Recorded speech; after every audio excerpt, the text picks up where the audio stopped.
2 ദിവസങ്ങളിലായി വിവിധയിടങ്ങളിൽ നിന്നും 2 പെരുമ്പാമ്പുകളെയാണ് TDRF വോളണ്ടിയർമാരായ സലാം അഞ്ജുടിയും ഷെഫീഖ് ബാബുവും പിടികൂടിയത്.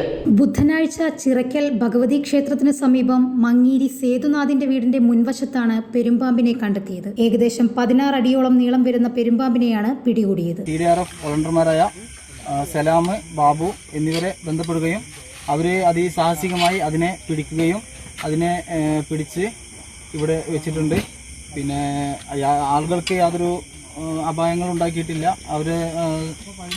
അവരുടെ സമയോചിതമായ ഇടപെടൽ കൊണ്ട് ഇത് വളരെ ഭംഗിയായി അവരതിനെ പിടിച്ചതും.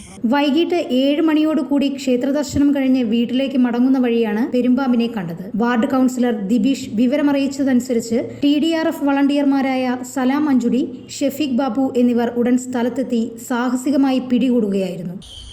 ഇന്ന് വൈകുന്നേരം അമ്പലത്തിലെ പൂജ കഴിഞ്ഞ് തിരിച്ചു വരുന്ന സമയത്ത് സാധാരണ വരുന്ന തറവാട്ടിൻ്റെ മുന്നിലൂടെയാണ്. അത് കഴിഞ്ഞ് മുന്നിലെ വഴിയിലെത്തിയ സമയത്ത് വലിയൊരു പെരുമ്പാമ്പിനെ കണ്ടു. പാമ്പിനെ ഫോറസ്റ്റിന് കൈമാറും. ദിവസങ്ങൾക്ക് മുൻപ് കാട്ടിലങ്ങാടി റോഡിൽ കാരുണ്യ ട്രസ്റ്റിന്റെ പരിസരത്ത് നിന്നും ഏകദേശം 12 അടിയോളം നീളമുള്ള പെരുമ്പാമ്പിനെ ഇവർ പിടികൂടി ഫോറസ്റ്റിന് കൈമാറിയിരുന്നു. ന്യൂസ് 99 താനൂർ.